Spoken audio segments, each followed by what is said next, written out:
कृष्ण में द्वितीय माता पिताओं भाइयों बहनों एवं बच्चों, हम लोग आज का रविवार को किस रविवार के रूप में मना रहे हैं? ईश्वर की दिव्य दया का इतवार के रूप में मना रहे हैं। तो क्यों मना रहे हैं? क्योंकि प्रभु यीशु कृष्ण को दर्शन दिया मरिया फौस्टीना कवरसोल्खा नाम के एक है ना एक सिस्टर को दर्शन दिए वर्ष 1930 और 1930 में दर्शन देकर उनको उनके सामने यह बात रखे, मनुष्य क्यों इतना भी बड़े पापी को, कठोर पापी भी क्या कर सकता है? अगर मन फिराव करेंगे तो ईश्वर उनको दया दिखाएंगे और उनके पापों को क्षमा करके उनको स्वर्ग राज्य में प्रवेश करने देंगे। इसलिए उनके दर्शन में विभिन्न बातों, अनेक बार दर्शन दिए और अनेक बातों छोड़ के गए। इसलिए हम लोग उसी उनमें एक निवेदन किया गया, वो प्रार्थना को दिन में कितने बजे करने के लिए बताया गया है? 3 बजे करने के लिए बताया जाता है। इसलिए हम लोग उसी प्रार्थना को दिन में दया की याचना प्रार्थना को हम लोग 3 बजे करते हैं। और आज के तीनों पाठों में हम अगर देखेंगे तो पहला पाठ में हम लोग प्रेरित चरित्र से देखते हैं। तो प्रेरित लोग सब प्रभु यीशु के पक्षों में चलकर और प्रभु यीशु जैसे ये कार्य करने लगे, क्योंकि प्रभु यीशु ने स्वयं कहा था, अगर तुम लोग मेरे बातों को मानेंगे, तुम लोग मैं जो करता हूं उससे भी बड़े बड़े कार्य कर सकते बोले। उसी प्रकार हम लोग यहाँ प्रेरित तो कार्य करते हुए हम पाते हैं। और विशेषकर हम पेतरुस के बारे में हम कुछ सुनते हैं। वहां लिखा गया है, अध्याय 5:15 में लिखा गया है, पढ़िए। लोग रोगियों को सड़क पर ले जाकर कठोरों और चारपाई में लिटा देते थे, ताकि कौन उधर से गुजरे? पेतरुस उधर से गुजरे। हाँ, उसके छाया उंगली और हाथ पैर की भी जरूरत नहीं है, समझ में रहे हैं? शरीर की भी जरूरत नहीं है, हाथ बढ़ाने की भी जरूरत नहीं है। उसके छाया भी उसके ऊपर गिर जाए तो लोग क्या हो जाते थे? चंगे हो जाते थे। इसलिए प्रभु यीशु उसको प्रतिनिधित्व करने के लिए कहा, मेरे भेड़ों को चराओ। इसका मतलब वो भेड़ों के कमजोरियों को दूर करने में वो समर्पित रहे। प्रभु यीशु जैसे उनसे अपेक्षा किए वैसे वो काम करना शुरू किए। और हम लोग दूसरा पाठ हम लोग प्रकाशना ग्रंथ से देखते हैं। प्रकाशना ग्रंथ इसलिए लिखा गया है, 2 राजा लोग, एक राजा नीरो और दूसरा राजा दमेशियन, ये दोनों रोम सम्राट का बादशाह थे। और इन लोग क्या करते थे, जैसे ईसाई धर्म, मैं बता रहा हूं शुरू से अभी तक बहुत सताए गए कोई धर्म है तो ईसाई धर्म है, और बहुत सताए गए मिशनरी लोग कोई भी धर्म है तो वो पूर्ण रूप से ईसाई धर्म है। और ईसाई लोगों को इतना सताया गया, इसलिए शुरुआत में इसका सताना का कार्य बहुत भयभीत रूप से, भयानक रूप से हुआ है। कुछ लोगों को अभी भी है, क्लोसियम कहते हैं, जिसको मैं देखा भी हूँ रोम में। क्लोसियम में क्या करते हैं, वहां जानवरों को भूखे रख दिया जाता था। और जो मिशनरी कार्य करने वाले, सुसमाचार को प्रचार करने वालों को क्या किया जाता था, इन दिनों में टीवी है, इन दिनों में ओलंपिक खेल है, बहुत कुछ है। उन दिनों में मनोरंजन के लिए मानव को सताने में ही बहुत आनंद लिया। इसीलिए लोगों के क्या करते थे, जो मिशनरी सुसमाचार का प्रचार करने वालों को जानवर के बीच में, शेर, समझ में आ रहे ना, बाघ, इन लोगों के बीच में उनको फेंक दिया जाते थे। और ये क्लोसियम में आप जैसे उन लोग पिंजरा से उन लोग जानवर को निकालेंगे, अकेले पड़े रहने वाला या 4-5 लोग एक से 4 डाले होंगे, उनके ऊपर उन लोग है ना कूद के उनको गर्दन काटे, उन लोग खून पीते थे, खाते थे, मांस खाते थे। इन सभी चीजों को वो लोग देखकर आनंदित होते थे। समझ में आ रहे ना, डोमिशियन और नीरो इसी प्रकार उन लोग अत्याचार करते थे और इसीलिए उसी टाइम पर जीवित थे। योहन लगभग 12 शताब्दी के अंत तक जीवित थे और ये डोमिशियन और नीरो 60 से 70 तक इन लोग बीच में शासन कर रहे थे और लोगों को सता रहे थे। इसीलिए लोगों को प्रोत्साहन देने के लिए, लोगों को अत्याचार से बचकर रहने के लिए प्रभु यीशु उनको दर्शन दिए। दर्शन देकर उसका किताब का रूप में लिखने के लिए कहा और क्या कहा, जो मेमना बलि चढ़ाया गया वो क्या हो गया है, जी उठा है। समझ में आ रहे ना, वो अत्याचार चाहा और उनके विरोध बहुत कुछ किया गया, लेकिन फिर भी वो क्या हुआ, बलि का मेमना के रूप में तो क्रूस पर चढ़ाए गए, फिर भी वो क्या उठे, जी उठे हैं। ये भी अभी वो शक्तिशाली है। समझ में आ रहे ना, ये भी वो विजय। हम लोग अभी गाए ना, क्या गाना गाए हम लोग, जी उठे प्रभु क्या बन के, विजय बनकर। सो इसलिए लोगों को प्रोत्साहन देने के लिए आप लोग भी मर जाएंगे, आप लोग पर भी अत्याचार किया जाएंगे, फिर भी आप लोग जी उठेंगे क्या बन के, विजय बनकर बोल के दूसरा पाठ में बताया जाता है। और सुसमाचार में प्रभु यीशु अपने शिष्यों के बीच में बार बार दर्शन देने के लिए ये आवश्यकता हुआ, क्योंकि आजकल हम लोग टीवी में, यूट्यूब में, व्हाट्सएप में देखते हैं। कुछ दिन के पहले एक व्यक्ति को दफनाने के लिए सांप पेटी में लेके जा रहे थे और वो आदमी वहां से कटकटाकर निकल गया। सब लोग है ना भागे, रिश्ता समझ नहीं पाए। समझ में आ रहे ना, कोई मृत्यु से ऐसा कुछ हो जाता है तो विश्वास करना मुश्किल हो जाता है। समझ में आ रहे ना, विश्वास करना मुश्किल है। और वो घटना इतना भयानक घटना था। प्रभु यीशु को मार डालना, एक बंदूक से एक बार मार के वहीं पर मर गया नहीं, तो भयानक रूप से। समझ में आ रहे हैं ना। उसके देखिए संत यूहन्ना के सुसमाचार अध्याय 19:1-3 में देखिए किस प्रकार प्रभु यीशु को अभिमानित किया गया। उसी को वो ईश्वर थे, लेकिन वहां के चौकरा लोग, जो फौजी लोग थे, सैनिक लोग थे, उसका साथ कैसे मजाक करते हैं उसको पढ़िए। पिलातुस ने ईसा के लिए जाकर घोड़े लगाना, घोड़े पे लगाना कितने बार घोड़े लगाया जाता है? अनगिनती तो मार है, लेकिन घोड़ा कितने बार लगाने का अनुमति होता है? 40 से 1 कम, मतलब 39 बार लगाना था। लेकिन उन लोग वो सब के नियम का पालन नहीं किए, इसलिए इंग्लिश में कहा जाता है all is fair in love and war. समझ में आ रहा है ना, युद्ध में और प्यार में जो भी किया जाता है वो सब सही है। ये युद्ध है, एक प्रकार अन्याय अन्याय का युद्ध है। यह अन्याय अन्याय के युद्ध में न्याय करने वाला प्रभु यीशु के साथ अन्याय किया गया घोड़ा लगाने के लिए। आगे पढ़िए।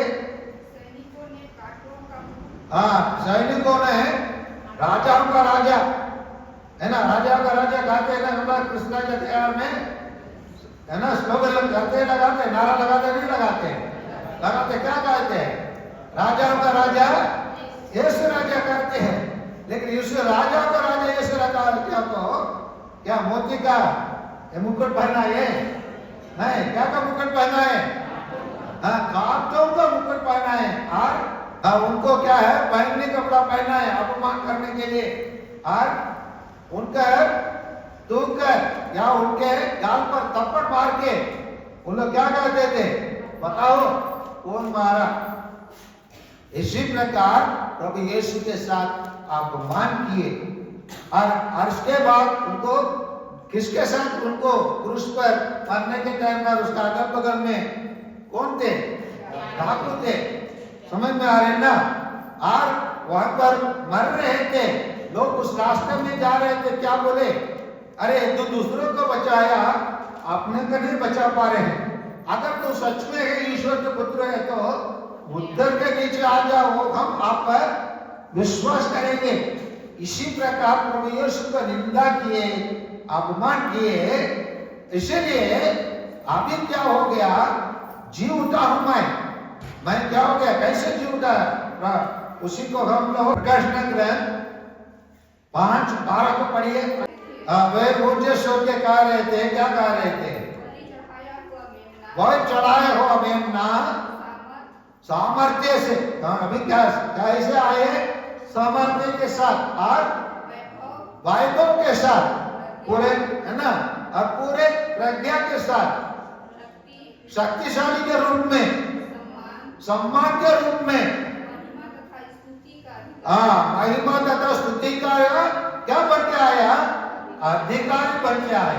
समझ में आ रहे ना। इसीलिए वही लोगों को जो सताए जा रहे हैं, दुखित में हैं, उन लोगों के लिए इसी प्रकार लिखा गया। और वो इसीलिए वही प्रभु यीशु अभी जी उठा है। वही प्रभु यीशु बार बार अपने शिष्यों के बीच में क्या कर रहा है? अपना दर्शन देकर अपने को प्रकट कर रहा है। ऐसे प्रकट करने करके प्रभु यीशु यहाँ 3 कार्य करते हैं। एक कार्य तो है प्रभु यीशु अपने शिष्यों को क्या अधिकार देते हैं? पाप क्षमा करने का अधिकार देते हैं। पाप क्षमा करने का अधिकार देने के बाद उन पर क्या फूके? पवित्र आत्मा को फूके। यहाँ पर हम लोग सोचेंगे पवित्र आत्मा अगर यहाँ पर फूके तो प्रेरित चरित्र अध्याय 2:1 में आइए। जब पेंतेकोस्त का दिन आया, सब लोग कहाँ पर थे? एक जगह में एकत्र थे। तो अचानक आंधी जैसी आवाज, अचानक क्या आया? आंधी जैसे आवाज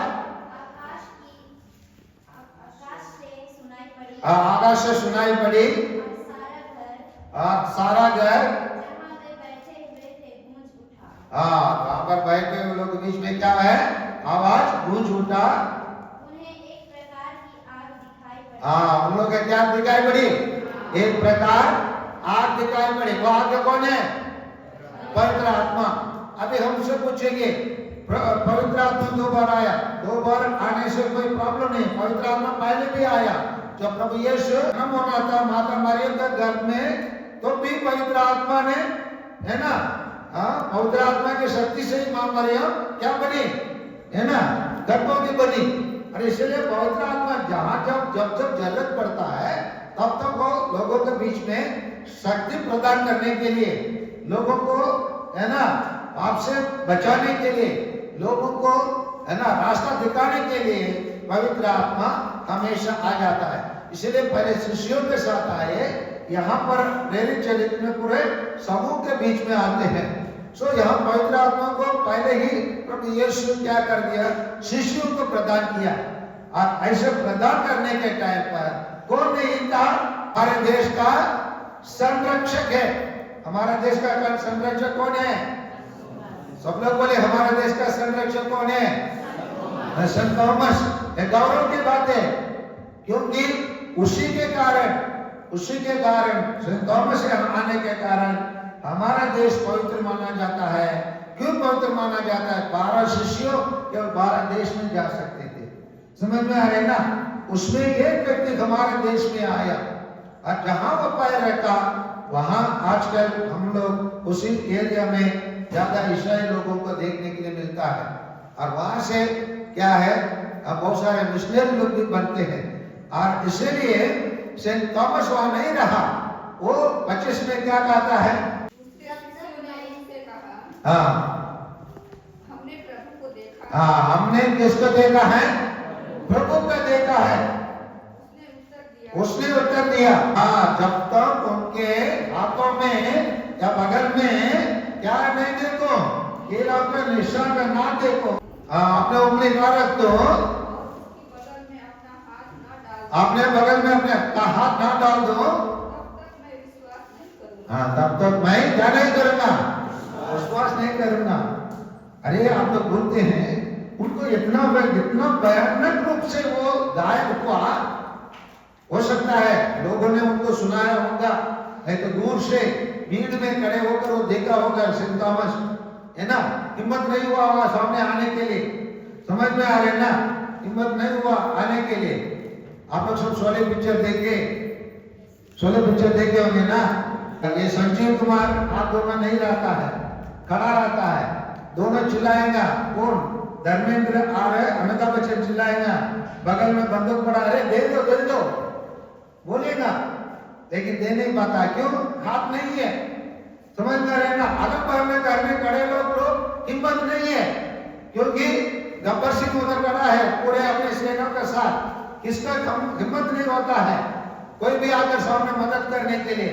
उसी प्रकार थॉमस भी हिम्मत नहीं हुआ होगा वहां जो घटना देखकर, लेकिन घटना को अच्छी तरह से वो देख रहा होगा, ये गांव 3 दिन में ठीक होने वाला गांव नहीं है, चोट नहीं है, इसीलिए वो क्या बोल रहा है, अरे भाई आप लोग जो बात बोल रहे हैं विश्वसनीय बात नहीं है, आप विश्वसनीय है, अगर ऐसा कुछ हुआ है तो मैं क्या करूंगा, उनके बगल में क्या करूंगा, हाथ डाल के दे दूंगा, समझ में आ रहे ना, क्योंकि इंग्लिश में कहा जाता है सीइंग इज बिलीविंग, देखना है विश्वास करने के बराबर होता है, इसलिए मैं देख के विश्वास करूंगा, आप लोग बोलने से मैं विश्वास नहीं करूंगा बोलता है। लेकिन जब प्रभु यीशु आया, प्रभु यीशु आने के बाद प्रभु यीशु क्या करना था, ये तो मसला, तो कब से मेरे साथ रहते हैं यहाँ, कितना वर्षों से, वो बोल सकता था प्रभु मैं 3.5 वर्षों से, वो पूछ सकता था ना, लाजरस को मैं कैसे जिलाया, वो लोग बोल सकता था ना, एक शब्द का लाजरस बाहर आओ, बाहर आया, मैं 5,000 लोगों को कैसे खिलाया, बोल सकते थे ना। जब लोग जाल भी जाए, कितने सारे मछली मिले, कैसे आया, मैं अंधों को आंख दिया, लंगड़ों को पैर दिया, गुंगों को बोलने का शक्ति दिया, ये सब तो देखकर कैसे तुम विश्वास नहीं किया, तुम मेरे साथ रहकर कैसे इंसान है बोल सकते थे। लेकिन प्रभु यीशु क्या किया, आने के बाद किसके पास गया, थॉमस के पास स्वयं गए, वही है हमारा प्रभु यीशु का महानता। प्रभु यीशु जिस व्यक्ति को क्या जरूरत है उसका जानता है, इसलिए जरूरतमंद व्यक्ति के पास गया, 27 से कहा और 28 के पढ़िए, जब उन्होंने थॉमस से कहा, हाँ अब ए संदेह करने वाला, संकोच करने वाला थॉमस, मामा ने यार तू मेरा शिष्य रहा, मैं तेरे सामने कितना किया फिर भी नहीं समझ में, चलो कम से कम अभी आओ अपना उंगली कहाँ डालो, मतलब मेरे बगल में देखो, वो हाथ डालने के लिए जब गया क्या बोल उठा 28 में, मेरे प्रभु मेरे ईश्वर, ये मेरे प्रभु ये मेरे ईश्वर, ये टाइटल क्या होता है, ये क्या व्यक्त करता है, प्रभु यीशु को किस प्रकार व्यक्त करता है, प्रभु यीशु को बहुत जोर से बोलिए ना, क्यों संकोच होते हैं आप लोग, थॉमस के संतान है ना, इसीलिए संकोच होते, जोर से बोलिए, प्रभु यीशु को क्या स्थापित करता है, ईश्वर के रूप में, प्रभु के रूप में, माय लॉर्ड माय गॉड, समझ में आ रहा है ना। और इसी प्रकार यहाँ एक चीज से स्थापित होता है, उसी संकोच में, और संदेह में, और डाउट में एक बड़ा सत्य प्रकट होने का अवसर मिला, बहुत बड़ा सत्य प्रकट हुआ, क्या है, मेरे यीशु मेरे प्रभु, सो ईश्वर और प्रभु के रूप में सेंट थॉमस देख पाया। आइए इन सभी घटनाओं से, आज के सुसमाचार से, आज के दया इतवार से हम लोग यही हम सीख कर घर जाए कि क्या सीखे घर जाए, मेरे प्रभु मेरे ईश्वर, अपने जीवन में जाकर ये मेरे प्रभु मेरे ईश्वर को साक्षी बने, जिस प्रकार पेतरुस जहां पे पार होने के लिए तैयार हुआ, उसके छाया गिर जाने से लोग चौंका हुए, उसी प्रकार हम प्रत्येक जन अपने जीवन में पेतरुस जैसे बने, संयोगन जैसे प्रभु यीशु का दर्शन पाने के वही मेमना बलिदान चढ़ाया हुआ मेमना को दर्शन पाने के हम प्रत्येक जन योग्य बने, आप थॉमस जैसे कहने के योग्य बने, मेरे प्रभु मेरे ईश्वर